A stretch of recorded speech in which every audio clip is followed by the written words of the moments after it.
Hi, welcome to Get Used to It. I'm Sheila Kuehl, and as usual, I'll be helping you sort your way through the show. This one's a little more difficult than usual because we're going to try in 1 hour to sum up how we feel about the election, specifically in California, but not only.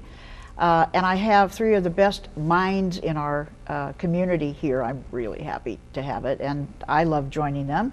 Let me introduce them to you. First, Michael Kearns, who says that he's a writer, an activist, a dad, a performer, but really what he is a social critic, I think. And Michael, we're very, very happy to have you here. Thank you, Sheila. Phil Wilson, who's the CEO of the Black AIDS Institute, longtime activist in the community, internationally known these days, I think. Phil, welcome. Good to be here. And Torie Osborn, who sort of keeps changing her wonderful work and identity, a full-time volunteer for Barack over the last month and a half before the election, and is a senior advisor to the mayor of Los Angeles. Also executive director of everything you've ever heard of, just about one time or another in her life, and also a very, very long-time activist in the community. Torie, welcome. Glad to be here. It's really good to have you here. Well, let's talk about Barack first. Let's get to the joy part. I think we're unabashedly joyful in this group, and probably most of the people watching us anyway. Phil, start with you. What's your experience about this win? Well, I'm still pinching myself. I wake up every morning, I turn on CNN thinking that they're going to come on and say, just kidding,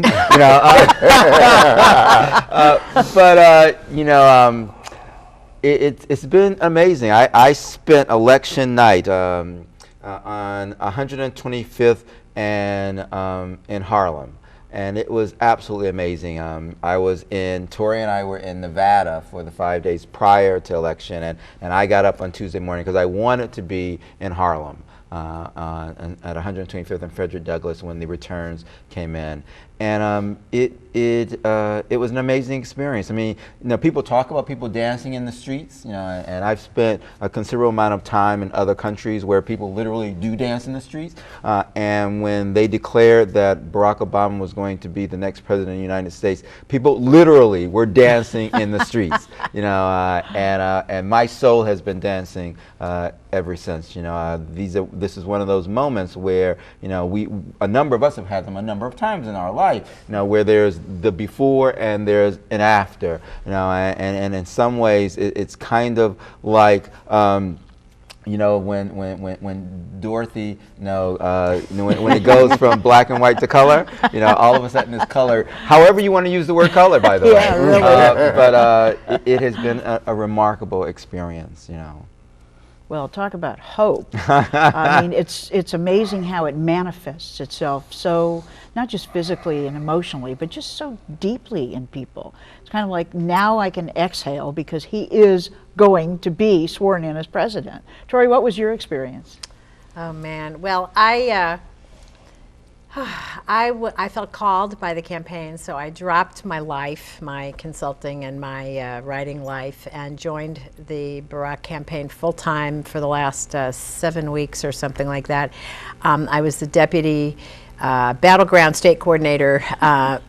Each of the blue states adopted a red state in the best organized campaign I've ever seen. I haven't been as close inside a presidential campaign. I just did, GOTV for Kerry and knocked on doors for McCarthy a long time ago. But so I don't have a lot of experience, but from what I gather, it was the best organized, most vibrant, most extraordinary campaign, both disciplined, focused, kind of top down. But then there was this social movement. I mean, really, it was a political campaign, but it was also a social movement. And I, as a longtime kind of social movement observer and participant, felt, I was a worker bee. I was not a leader. And my job was to help get Californians to battleground states, some to Colorado and New Mexico, but primarily to Nevada. And we did it, man. I mean, we turned Nevada way blue. The Silver State won it by 12 points. And it was really, I was part of it. And I think the thing that I would say is, and I had never seen Barack speak, and I was a Hillary supporter. I took a look at, a good strong look at John Edwards, at first I was a Hillary supporter, became bicandidatal, as I called myself. One day Barack, one day Hillary, could have taken either one of them, and then, so I was a Johnny-come-lately to the Barack movement, if you will. But when I dived in, by then it was mature, and it was completely fascinating, what I would say. I mean, I could talk much longer about it than we have, but what I could say is that it felt very different from any other social movement that I have ever been involved in. I had a feel of the 60s a little bit, where you have a deep bond to anybody who's involved in it just by virtue that they're there, no matter who they are. But it felt very different in that it was very non-ideological. It was kind of post identity politics. I mean, it was completely diverse, and 75% of the people had never been involved before. Some of them were formerly kind of burned out former 60s people whose hope had been killed with Martin and Bobby's deaths, who had just come alive from several communities. I mean, not just the African American community, but a strong backbone from the 60s, former people, and then a whole lot of young people and new people, and of every color and age and stripe. It wasn't just young people. But my point is that it felt like a social movement. It felt like a sense of purpose, not just about the election, but about taking our country back. I mean, people were fierce about taking our country back. And so that was what I felt. As if I was part of something that does not end with the election of Barack Obama. And in fact, that's the question, is how does that work? And that's what we're still, right, and that's what we got to do next. Absolutely. And Sheila, I need to say something out loud, and I want to thank you, Torie. I mean, Torie gave me and a whole bunch of us, as it turns out, a remarkable gift.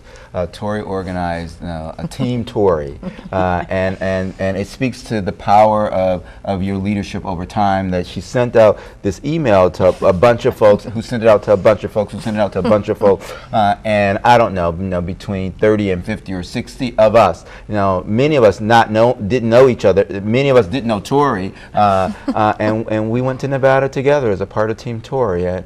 I saw the sign in Henderson.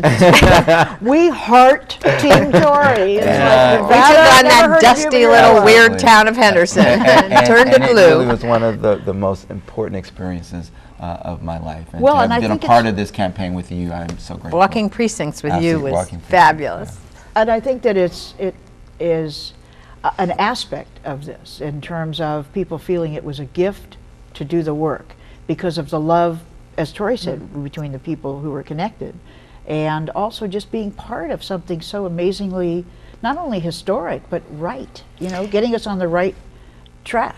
Michael, let me ask you, what was your experience? Well, in the 5 or 6 days preceding, actually a couple of weeks, I started doing phone things, and I wanted to show my 14-year-old black daughter politics up close.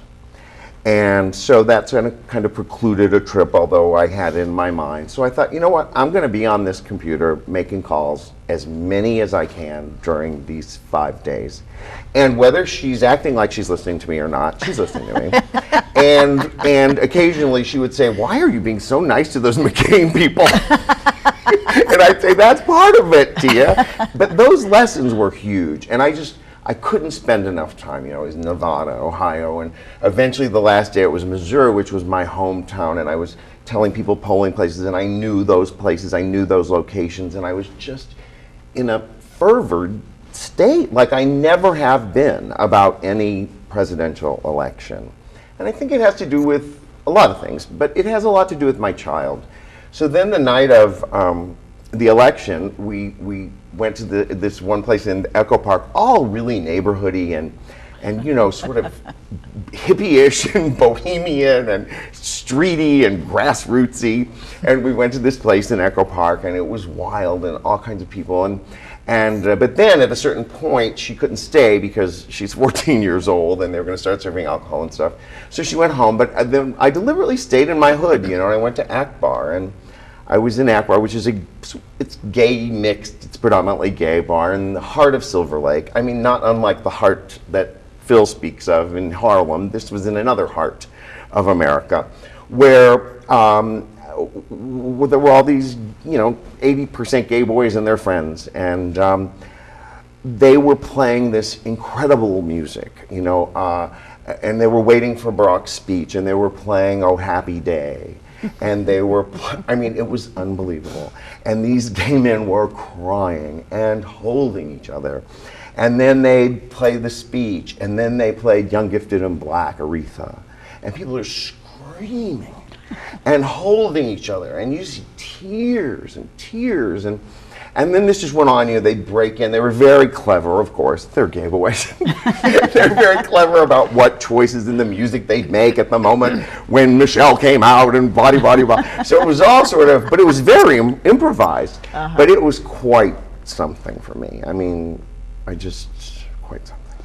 Well, we've heard so much, on the air from everybody talking about how they felt and people being interviewed in the street. And I think around the world, it's just, I felt like when we had the turn of the century and they showed us, every city celebrating, I thought they could have done the same thing for Barack, because everybody was celebrating all around the world. And in particularized ways, like, Right. in Harlem and in Timberlake and in Ohio and in Kampala and all Cape Town. over the world. It was such an American experience, and I felt, even though I knew there were people who'd voted for McCain, you could see the numbers. He should feel good. Millions of people believed in him. His giving up speech was so gracious. Oh, yes, but absolutely. well, Michael, you're talking about these tears rolling down everybody's faces. Let me ask you then about the next morning. We wake up in California, as they did in Florida and Arizona and other states in other years, and we see that the proposition to bar gay marriage and put it in our Constitution passed. Talk about that.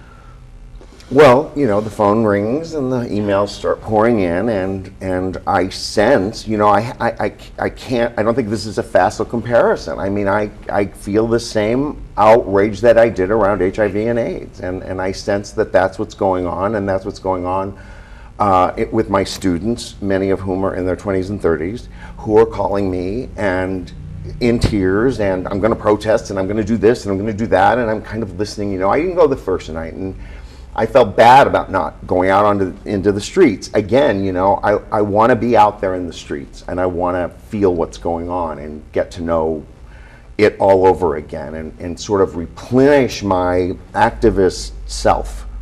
And God knows this was an opportunity. And I went to the Mormon church, and I was there for about 3.5 hours, and I just can't describe the energy, and it might have been wild and unfocused and unruly and a lot of things, but the heart and soul of those protests is undeniable. And the youth and their friends, their straight friends, their tranny friends, their this friends, their family friends, it's much more multicolored and variegated than HIV/AIDS marches and protests were initially. That felt good, and just the degree of passion. Did it come late? I guess maybe it did. But I just want to focus on that right now, because it makes me, like, here we are again, and I missed people all over again that were dead, and I kept looking for them in the crowd. Thinking, where are they? And so it just was like a flashback in some way, but in a good way too, in that I'm alive, I have this kid, and I have this energy to spend 3.5 hours out on the street.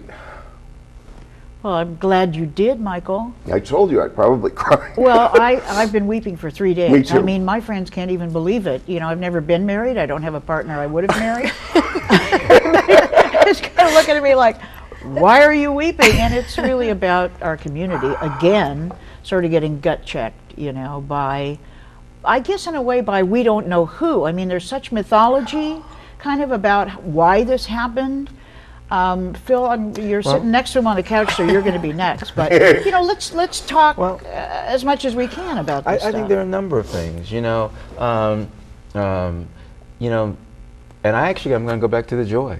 You know, because we have a president that understands. We have a president that at the first occasion to talk to American people, he said that this election is not the change that we want. It's the chance to make the change. You know, and I think that encompasses what happened, you know, in Proposition 8 in California as well. You know, we're not where we need to be. You know, we are further along than we were, but we're definitely not where we need to be. We have an opportunity now to make the change, but it's going to take work. You know, and and the truth of the matter is that I fundamentally believe that the passage of Proposition 8 is not what we think it is. Now, I don't believe that the passage of Proposition 8 really is a commentary that the vast majority of Californians, or even the majority of Californians for that matter, believe that it's right, for us to deny a certain segment of our population equal protection of the law. I do believe that there's lots of work that needs to be done. There's lots of education that needs to be done. I am worried that there's there's a lot of blaming going on. I'm concerned that particularly, there's lots of comments that are talking about blaming the black community for this loss. Now, I'm shocked that we've forgotten that it was the gay community that was blamed for Carrie's loss 4 years ago. Right. And how do we feel about that, and how angry that made us feel? I don't know what we get out of kind of exacerbating this kind of blaming and particularly splitting of communities. I think that quite frankly it's an opportunity for us to go back to politics 101. That if you want to win these issues, how do you go about doing it? And I think that we got caught up in the real emotions of what Proposition 8 was about for us, and we forgot to do the work. Well, I think there's two things too. One is this mythology that CNN put out from their exit poll, that 70% of African Americans voted for Prop 8, which is incorrect. And it's numerically impossible. Look it up, okay? It's numerically impossible. Correct. Now, did African Americans in the primarily African American districts in LA vote more than half for it? Yes. Did white people in the areas around LA County vote more than half for it? In many of those districts where they're absolute majority, yes. And even worse, they were 60% for it, the African American community 56 or 57%. Not a great number for us, but I mean, that part has got to go away. And in Alameda County, right, which is predominantly African American, Proposition 8 lost, And so I think that as a community, we need to ask ourselves, what work needs to be done to bring along enough Californians so that they understand what this is about. I was on the radio this morning, black radio in Chicago. I did not get a single call about the essence of what Proposition 8 was about. I got lots of calls about churches, losing their 501c3. I got lots of calls about whether or not homosexuality was morally right or wrong. I got lots of calls about it's wrong to teach kids in elementary school about homosexuality. So what does that tell me? That tells me that the Yes on 8 people did their work. They delivered their message, and we were not successful at delivering our message. And I think that, for example, I can speak for Black America, that the notion that it's right to codify discrimination, I don't believe that my community believes that. Now, are there issues about the separation of church and state and understanding that? Might there be concerns about discomfort around the whole issue around homosexuality? Are we queasy across America to talk about sex, period? Anything that's going to force us to talk about sex, period? Are we queasy about it? Absolutely. But this is not about that, and we were not successful in communicating that.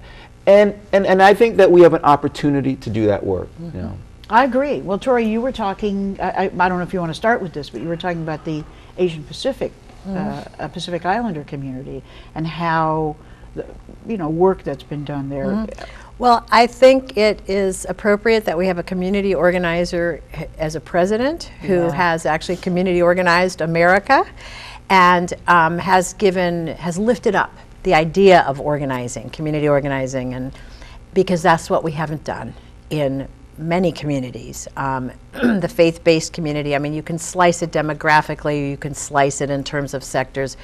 And I think that there are lots of reasons for that. Some of them are legitimate reasons. There's an enormous loss of institutional memory across the generations because of AIDS.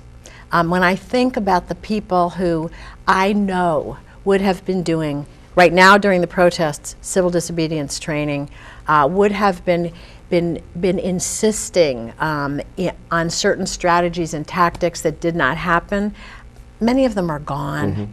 And, you know, I think that there's, I think we're going to have to be kind to ourselves. Right now, at the moment that this show is airing, there's a lot of finger pointing and infighting, and we're kind of devolving. And I think we're going to need to pick ourselves up and find the strategies, the analysis, the allies, and the action that carry us forward. And we have a really fine example of excellent community organizing in our community. The Asian Pacific Islander community, which voted no on 8 as a community, and I don't know the breakdowns among the various sectors of the API community, but I do know that a year and a half ago, some organizers and some LGBT organizers started API Equality, started the work with allies that are community-based organizations with a lot of trust and respect embedded in those various communities, did multilingual work, went to the churches, confronted the homophobes within their community, did the footwork and had a strategy and rolled it out. And similar work was not done in the Latino and African American community. And I think there are some barriers to that work that have to do with, you know, cultural differences. But the point is to recognize that we actually have a success, and I think we can build on it. We have an example within our community, and I think there's lessons and mentoring and organizing training that needs to go on. And I mean, I felt angry that I was robbed of my joy as I was driving across the desert back from Nevada from an extraordinary experience that it was actually my straight friends that started to call me to say, I'm so sorry about Prop 8, and it kind of like snapped me out of the denial that I had been in and the joy.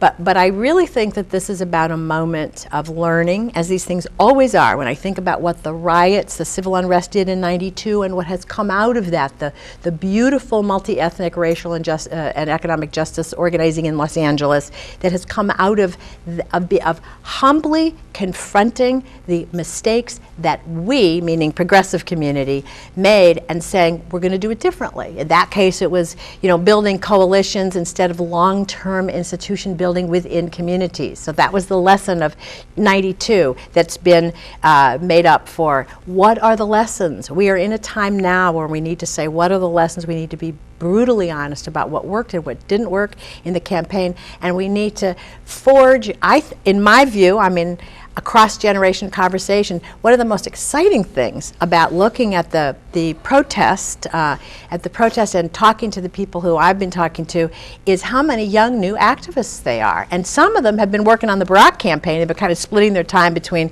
Barack. We had several with our team Torie in Nevada, young folks who've never done, who haven't fought these initiatives before or worked on a presidential campaign. So there's a new generation of LGBT activists that doesn't have experience, that were not in the '91 protest against Pete Wilson when AB 101 was, or in the streets with ACT UP and Queer Nation, and didn't have those experiences and are now activated and angry and looking for leadership and self-empowered.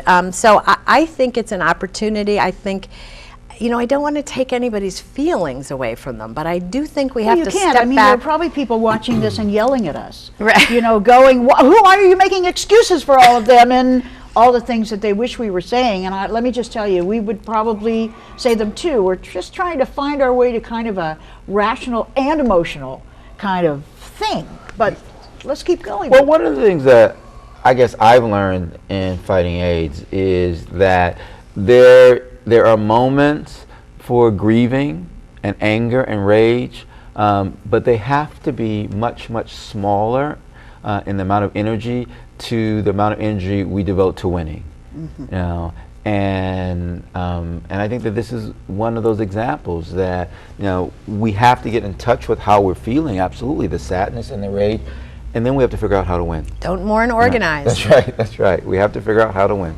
I agree with everything that's been said. And I think we're sort of looking, pre-results and post-results seem to be two different areas where we can learn from and how we need to maybe remedy some things or rethink some things. A lot of this is identity politics. I can't tell you how many of the young people that I saw and spoke to in those protests said that the reason they were in the streets was not because of Prop 8, but because of Barack.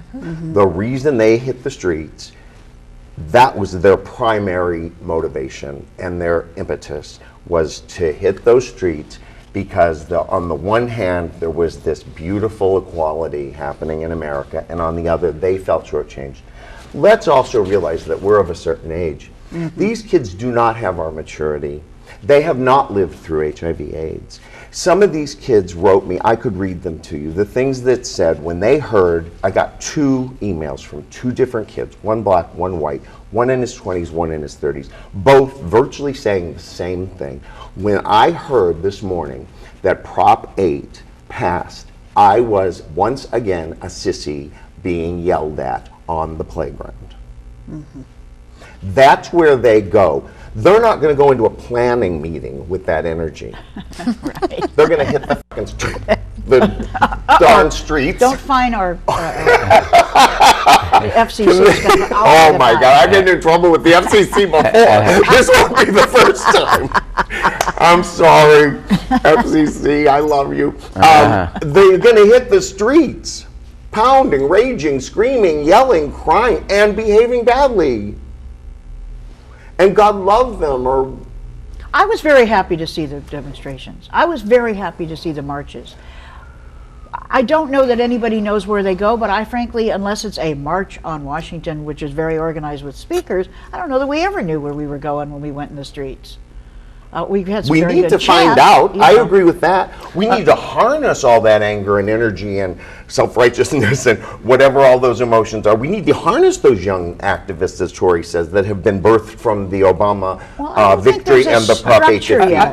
I think that it's good that we are passionate. I think that in many ways the LGBT community had gotten to the point where we believed that we were further ahead than we were. I have to say that it's interesting because my experience of the ACT UP experience compared to what happened in black communities around HIV and AIDS, that the ACT UP experience, quite frankly, grew out of a sense of entitlement. That people were angry and outraged because how dare them not care about us. And I think there's some of this in this rage as well.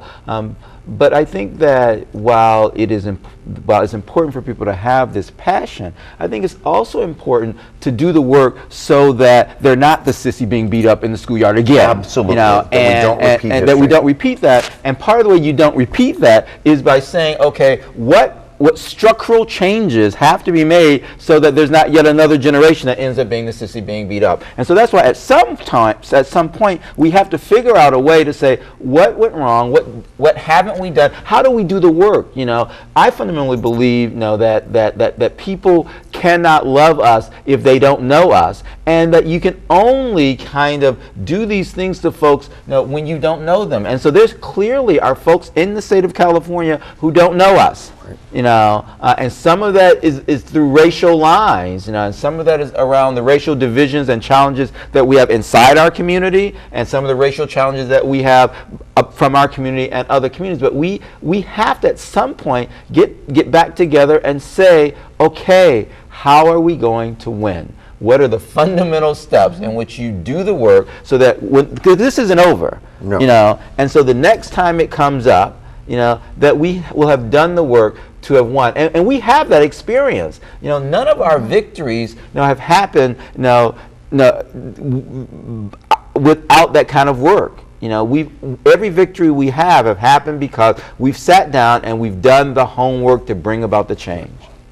Well, one of the things that we used as a very strong tool, because we knew that people didn't know us in any communities, was coming out.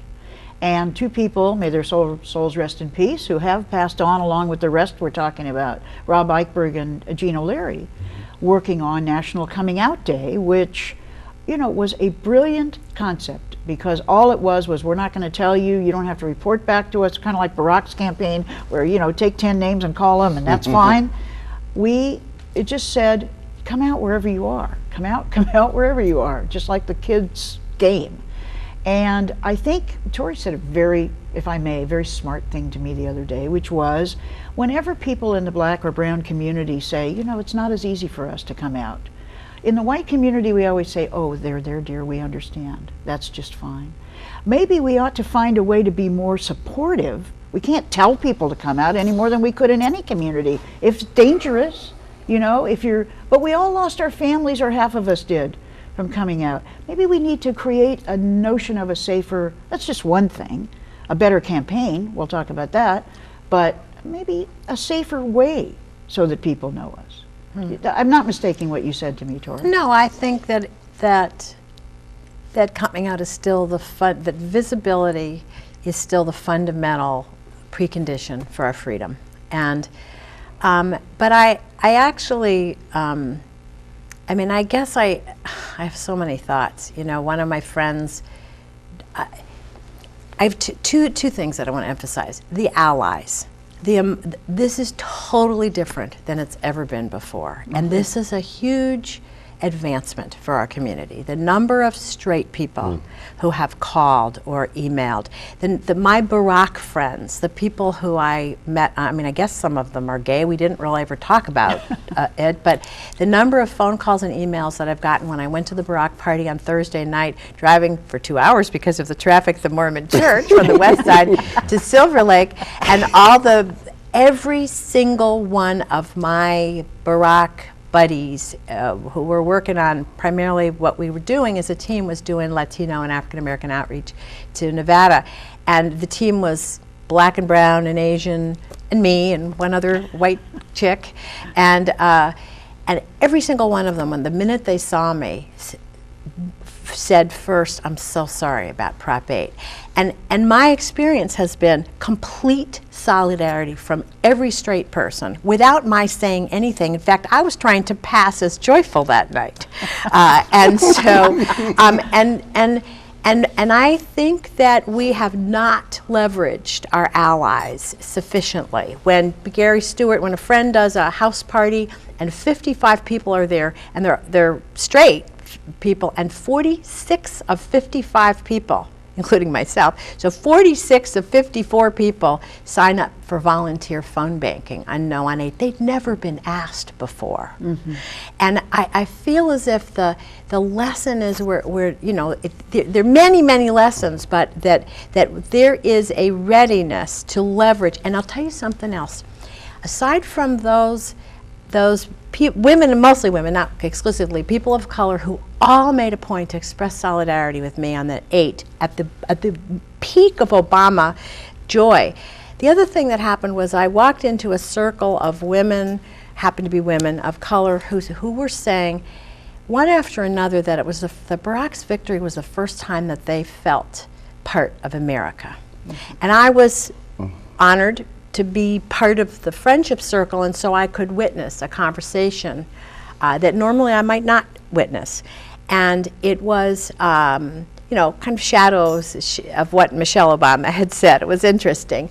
And I believe that when you feel a part of something for the first time, it will create a generosity and a willingness to go the next step. I believe that Barack's victory opens up the political space, the moral space, and the emotional space for us to move further, faster, finally, on this issue. We have gone, I mean, I'm going to get, like, you know, killed by my gay activist friends on this, but we have moved very, very quickly on our rights and our issues. very quickly. It has, in its wake, it has created some resentment among communities that have watched themselves lose everything, been far more impacted by the economic divide, by the rise of poverty, by far more impacted than the majority of the kind of middle-class white gay majority. I want to tell you, when that right-wing person said in the LA Times this morning, well, it was a lily white campaign, right wing, they were right. Absolutely. And we have, how many times have we self-critiqued ourselves on this issue over 30 years, and we're still doing it? When do we learn the lesson? So I believe we have a different world with Barack president and the legions of people who feel empowered and able to feel a part of it and less resentful because of it, in a way that will create a positive backlash, a positive wake, not a backlash No, at all. I but understand. You mean a result. A positive result. And I don't know what it looks like, because I don't know exactly what the strategy is, but we are in a different world because of Barack's victory, and it is a world into which a new kind of multiracial coalition can come forward with straight people as well as gay people of all colors, saying it is enough is enough. This is not fair. I believe that we win this one because we're able to communicate to our straight allies or straight folks in general, that Proposition 8 hurt them. As much as it hurt us. And I fundamentally believe that. I mean, that whenever our society moves to codify discrimination and bigotry and bias, everybody is harmed. Whenever we create structures where there are real Americans and not real Americans, our society is harmed. And there was a rejection of that in the presidential election. Finally. Finally, exactly. And I think that there's a mood in the country, and now we have a chance to kind of give an example of how that works, and that becomes our challenge. But this moving fast piece is a very, very right and true piece. On the other hand, I think that sometimes people have said, you've got everything but marriage. Right. What are you complaining Absolutely. about? Right. So I have a story. I was very fortunate to have been honored by a lot of different groups as I exit office. And I was at a gathering in my honor over the weekend, and one of my long-standing environmental activist friends came up to me with tears in her eyes and said, you know me as a protector of the coast, you know me as an environmentalist, that's what I am and what I do, but I want to know you to understand I am so deeply affected by Prop 8. Well, she's married to an Asian man. And in 1962, when they wanted to marry, they couldn't marry in most states. As a matter of fact, they had to plan their drive west to avoid states where they would have been arrested for riding in the car together. And so to them, they understand that, oh, it's just marriage, that it was an extremely important thing 40 years ago. And it's the same for a very prominent assembly member, Phil Eisenberg, who was there when I was elected, who married an Asian woman and wasn't allowed to marry her until we had a Supreme Court case in California. So there is an understanding that that is a basic part of our humanity. And it's an important thing to struggle for. It doesn't take anything away from the fact that we haven't built the case for it, really, for our equality. We haven't done the community organizing. Now it's time. I was just going to say, we build our cases in small ways. Sometimes the situation for Tia at her school, my 14-year-old, I think sometimes it has been tense because she's the minority with she's a minority within a sea of a lot of white people. There are black kids at her school, but not as many. And then she has this gay, single, vocal dad who's on television saying the F word. So what are you going to do with that, as a kid? But suddenly the tide's turned. Because suddenly the parents are making Tia aware of the fact that they have their No on 8 sign in their car. And I'm thinking to myself, oh my God, I never would have predicted this. And I honestly think over the years, some of them have changed. Just by observing Tia and our relationship, and that we're a family and we have the same peanut butter and we go to the same picnics and sleepovers. And suddenly, though, they realize, well, this is my issue too, because I love that kid and whatever. And so I was so taken by that, and it's what Phil and Torie both said too, is that we do need to honor these people who are honoring us in a big way and find our differences, find our similarities, not our differences. Right. Find our, replenish our degree of empathy with the other, since that's where a lot of our anger comes from.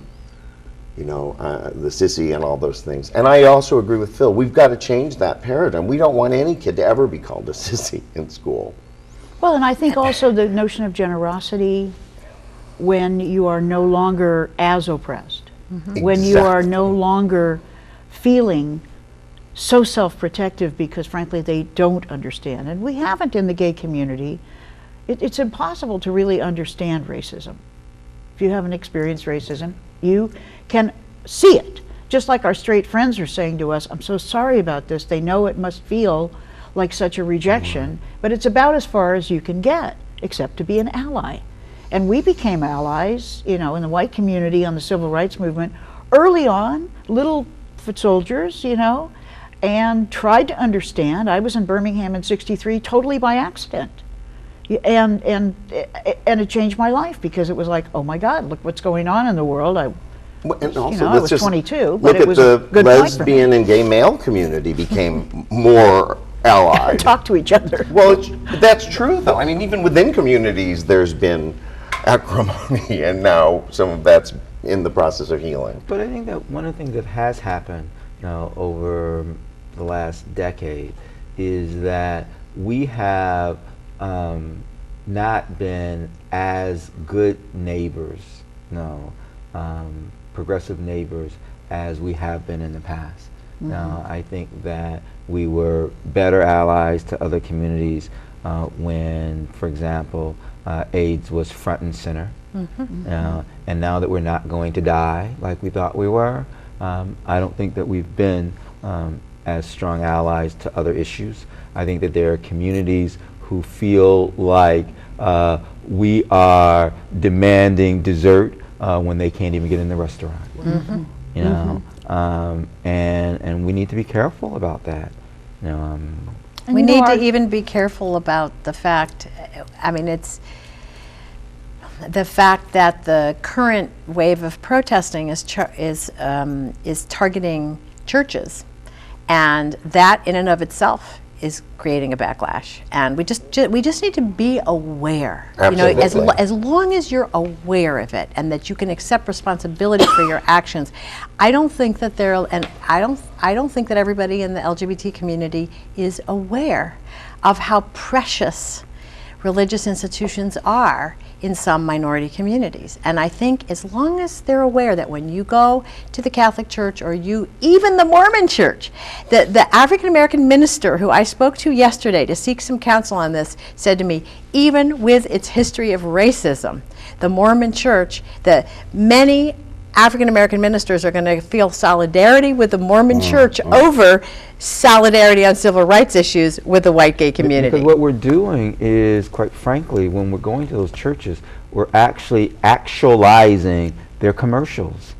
Part of their message was that if you allow gay marriage to stand, your churches are going to be attacked. Because gay people are radical anti-church. And you're going to lose your 501c3, and you're not going to be able to practice your religion. And so what are we doing? We're, in essence, creating the next set of commercials. So we do have to be careful. They stand up there on the hill with their video cameras. Well, but I also think that people have to be responsible, excuse me, for what they've done. That is to say, it doesn't help us to attack the Mormon Church. On the other hand, it also is important to remember that this is a church that took a political stand and raised a lot of money on an issue against us.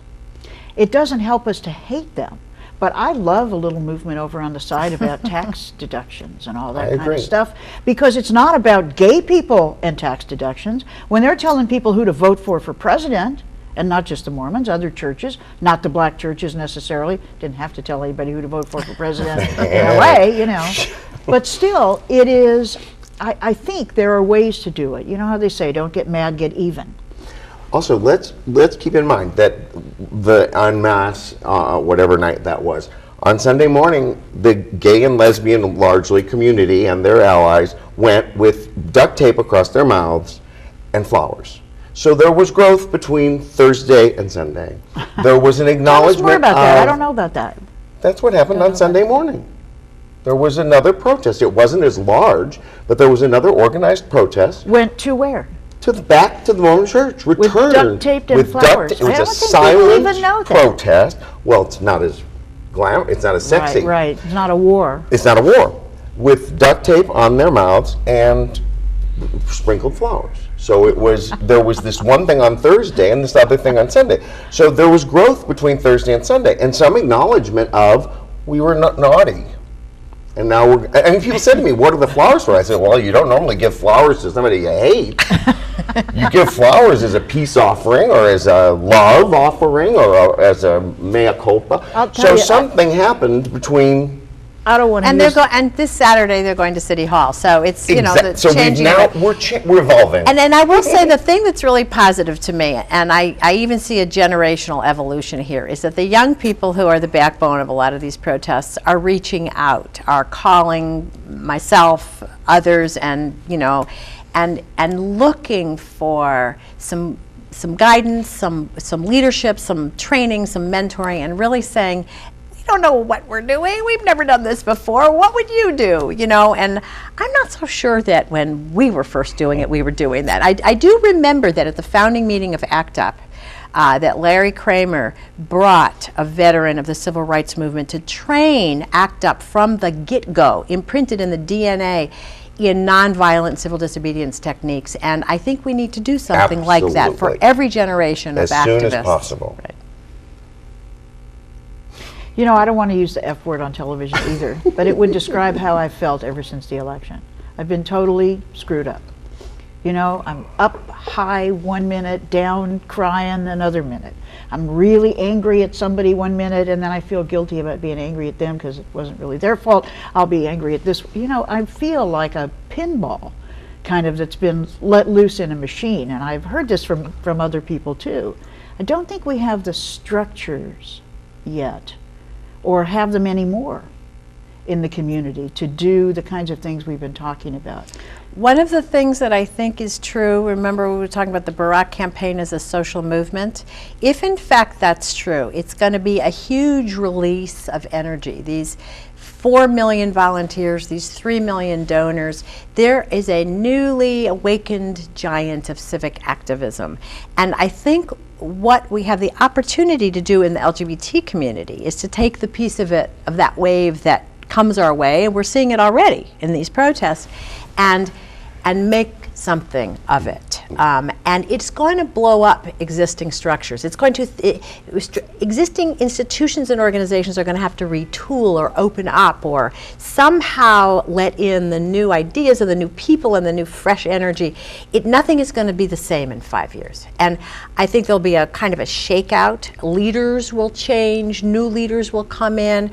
Some organizations will survive because they'll be flexible enough. We saw this, we've seen that, you see this periodically. And I think it's a good thing. I think it's a refreshing, the kind of existing infrastructure will change and expand, and we don't know what shape it will take. And I think our responsibility in the LGBT community is to listen really well, to welcome the new leadership, to create the spaces. One of the critiques of the campaign that I actually, because believe me, when Nevada had 12 points, I thought, well, gosh, Nevada, if we're going to win Nevada by 12 points, maybe I should have spent more time on no on 8. I had my own self-searching because I threw it all in with Barack. I wasn't doing anything on no on 8. I was writing big checks, but I wasn't doing any activism. But I'll tell you, I experienced what I think other people experienced a little bit, which is that the campaign felt hard to get in. Somebody said that to me. They said, I tried, but I couldn't get in. And the Barack campaign welcomed everybody. You could do it at home. You could do it in 1,000 meetups. You could do it. And that energy that invites you wherever you are, that's the community organizer, right? You meet people where they are. You do not tell them who they are or what they should be or what they should think. You say, oh, is that where you are? Well, here's a place to have a conversation. And that's the lesson, I think, for the existing institutions of the LGBT community, that perhaps the conversation needs to expand, and the energy, they need to move over a little bit. And I mean, I think it's going to happen. And I think we need to welcome it, listen well, and see how we can channel it in a positive direction. Because the issue's not going away. Is there We're an not going LGBT away. movement? I mean, I don't mean to sound naive, but it feels very fragmented to me. It's always been fragmented. Yeah. I think that there definitely is still an LGBT movement. I don't think that it has the kind of energy that it once had, but no movement has the energy that it has when there's nothing left to lose. Right. In many ways, our community is suffering from the successes that we've had, and we've rested on our laurels, and we're not as hungry as we once were. And I think that now we have an opportunity to have that passion, but also to find solidarity with a whole bunch of other folks. I think that we haven't even gotten into this issue, and this is another show, but the face of the gay and lesbian community has so drastically changed, and one thing is children. I mean, now you see so many people on these marches were with their children. I can't tell you how many. And so I sense that there's some renewed something in that GLBT community. There's some renewal. There's some refocus. And I agree, we need to work hard, listen, be very present, self-analytical, all those things. But I want to ride the wave of joy, anger, hope, frustration, sadness, grief, ecstasy, all of it. I saw it all on those streets. Well, I think we also fell back by default in this campaign to a few organizations that came and sort of filled the void and made the decisions. It wasn't inclusive, but we didn't actually also insist in a way. I'll just speak personally. I didn't insist that it be inclusive. I didn't even think about it. It was like, okay, these couple of people are going to run it, and that's going to be how it goes. And a lot of people, are Monday morning quarterbacks, and then say, well, here's what they all did wrong, and they didn't let me in, and I called and they didn't call me back, all of which I think was true, but in a way we were very passive. We were very passive. And also we were very happy about Barack, I mean, it was not just his election, but working to see that he gets elected. And it took a lot of energy, and frankly, in the whole world, it's more important that he got elected. Absolutely. I am really devastated about Prop 8, but it's more important to the world that Barack is the president, period, okay? And if that was the cost of it, we all agree on that. We didn't do enough energy here, and we were working for Barack instead, I'm sorry. Yep. That is more important for the world. Now what do? Now we need more coalition work. We need, more structure to build into, and we need to, like when you went to Camp Barack and you talked about how welcoming, and the whole campaign was so welcoming. Respect, empower, include. That was the Respect, Barack empower, Obama include, and that's mantra. not a new thought with the Barack campaign. I mean, that's the old organizing tool from all the way back to farm workers and before. And I think that is part of the work that we do. So I guess what I would ask in specific, if you can, what would we do? What would you have us do? What would we all do, say, for the next year? I'm not talking about this week, but for the next year from your perspective. I didn't get any wrap-up sign or anything. There's plenty of time, so I want to hear. Whoops, there it is. But we still got 4 or 5 minutes. I think what Torie said, I think there's just a very practical thing, is that I was terrified watching some of those kids. And I thought, somebody's going to get hurt here. And of course, somebody did. And I mean, I think that's a mandate. We need to get right in this place we're at, in West Hollywood at least, and in other cities. We need to teach civil disobedience. This is a science. We can learn it. We can learn the details about it. I would put that high on the agenda so that we can do more marches and do more rabble-rousing without getting hurt. The police, by the way, let me just say this, were extraordinary in this town. They were unbelievable. They were unprovocable and very gentle. Huh. There was a mayor watching really closely. Oh, I know. I could sense his phone calls. Believe me, he had. It was incredible. The mayor made really, really sure he had staff out there LGBT staff out there monitoring. He wanted regular updates. It was unbelievable. It was quite a choreographed affair, and I could sense the, you know. And he cares a lot. But Cares let's a not lot. lose the thread. Where Okay. will we go? Where will you want to go? Because we'll get to the end and you go, wait, I had 3 more things to say. I think we need to make sure that as a community, we're part of a larger community, and we need to put ourselves in that context, both in relative to the work that we need to do and our connections to all of these other communities. And if we do that and we do the work and we place ourselves center stage now in our own way now in all those communities, we make progress. Now, whenever we isolate, whenever we pull back, whenever we think, in fact, as sometimes I think we do, that we are separate and apart, we feed into what our enemies want others to think about us. Torie, Yeah, in the I last think minute? we need to do some good debriefing, some honest debriefing, what worked, what didn't work. I think we need to create the space for that. I expect there'll be town hall meetings and little gatherings and big gatherings, and I hope to be part of some of them. I think there needs to be some of us who weren't involved, but who represent a generation of skilled activism and organizing, need to come back in a little bit and be available if people want to have some input and insights from us. And I think that we need to very strategically leverage those relationships. Just as, you know, Mike Fuhrer and Karen Bass all called you and said, we want to not just do an amicus brief, but we're going to do a press conference. Our straight allies in government are also matched by our straight allies in many of the nonprofit organizations and in politics. And really, I can't tell you, you know, how many phone calls I got from different people with different platforms and of different colors calling me and just saying, expressing solidarity, not knowing what to do either.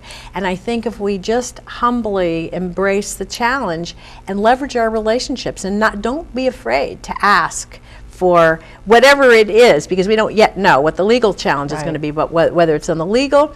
And we need to do community organizing. I'm going to stop on that note because that is the real note, and that's what Barack would tell us too.